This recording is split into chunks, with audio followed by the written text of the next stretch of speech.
बोलो यीशु मसीह की जय। मेरे प्रियो, एक और इस नए वीडियो में इस चैनल में आप सबको मैं खुशी के साथ स्वागत करता हूं। इस यूट्यूब फैमिली के लिए परमेश्वर का मैं धन्यवाद देता हूं कि हम दिन प्रतिदिन परमेश्वर के वचनों में बढ़ रहे हैं, उसके वचनों को गहराई से जान रहे हैं। प्रभु के वचन जितना हो सके अपने हृदय में हम लोग उसको स्टोर करके रखें, उसको इकट्ठा करके रखें, ताकि एक दिन जब वचन का अकाल आएगा तब हमारे दिल में जो वचन है वो हमारा काम आएगा। प्रभु का वचन ज़्यादा से ज़्यादा पढ़िए, उसमें बने रहिए, उसमें मगन रहिए। यहोशू को प्रभु का वचन, प्रभु ने कहता है ना कि जो मूसा ने जो व्यवस्था तुझे दी है उसको उस पर मन लगाना, उसको छोड़कर बाएं या दाएं मत मुड़ना, उसी में बने रहना और तेरा मन तेरी आंखें उसमें बनी लगी रहें, ताकि जो काम तू करे उसमें तू कामयाब हो सके और जहाँ कहीं भी तू जाए तेरे साथ तू जय पाता रहे और कोई तेरे जीवन भर कोई तेरे सामने खड़ा नहीं हो सकता, तेरे सामने कोई खड़ा नहीं रहेगा। मतलब परमेश्वर उसको जय दिलाएगा, कोई यहोशू का सामना नहीं कर पाएंगे। तो परमेश्वर का वचन के अनुसार चलने का नतीजा यही है कि परमेश्वर हमें विजय का जीवन देगा। हम हमेशा विजयी बने रहेंगे, कामयाब बने रहेंगे। मेरे प्रियो, आज हम नवा विपत्ति को, 9th प्लेग के बारे में हम लोग ध्यान करने वाले हैं। आप सभी लोग जानते हैं ये जो मिस्र देश में 3 दिन अंधकार छाया रहा।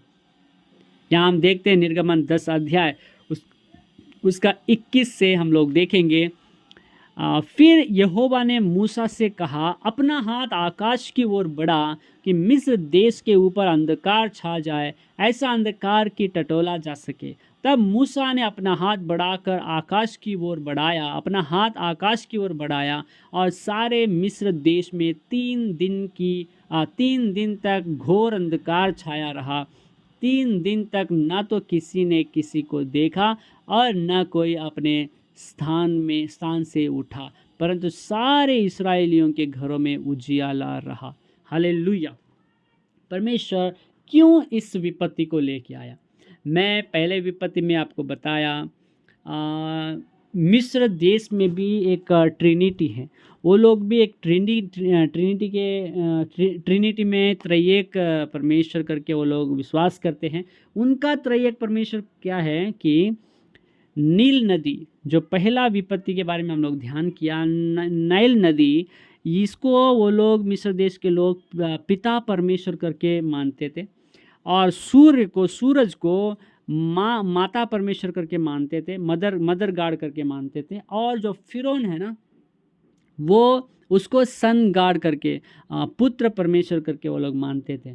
तो पहला जो विपत्ति में हम देखा, नील नदी को परमेश्वर, जिसको वो लोग पिता परमेश्वर करके मानते थे, परमेश्वर उसको इतना मारा, लहूलुहान कर दिया और परमेश्वर उसको हरा के इज़राइल लोगों को दिखाया कि मैं इससे भी बड़ा हूँ।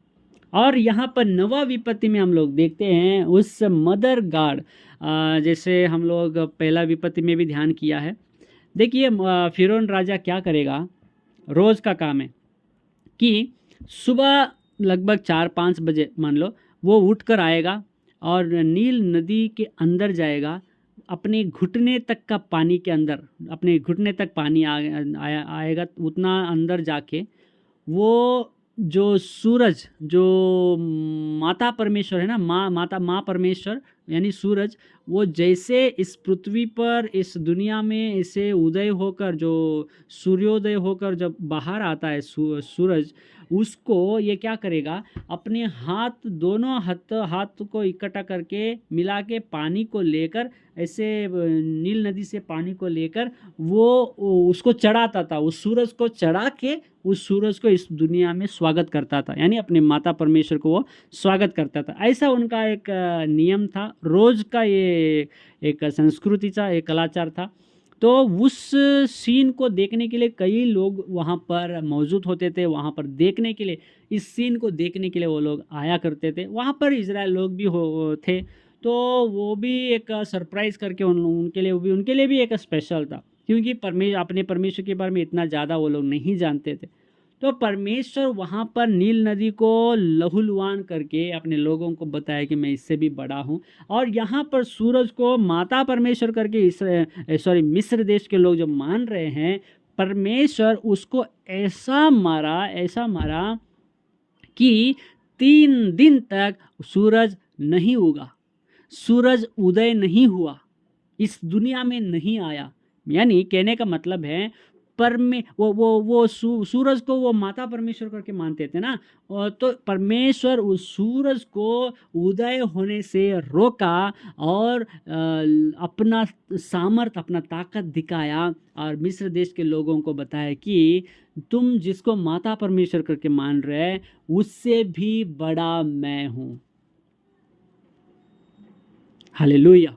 मेरे प्रियो, इज़राइल लोगों को परमेश्वर ये दिखाया कि देखो जिसको ये मिस्र देश के लोग माता परमेश्वर करके, मदर गॉड करके मान रहे हैं, मैं उससे भी बड़ा हूँ। वो लोग सोचते थे कि ये रोज़ आएगा क्योंकि ये जाकर पूजा करेगा ना फिरौन राजा।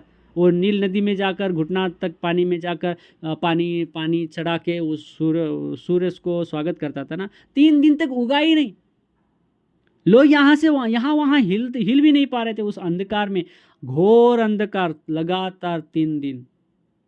और परमेश्वर सूरज को भी हराया, परमेश्वर उस माता परमेश्वर को भी हरा के अपने लोगों को बताया मैं इससे भी बड़ा हूँ। हालेलुया।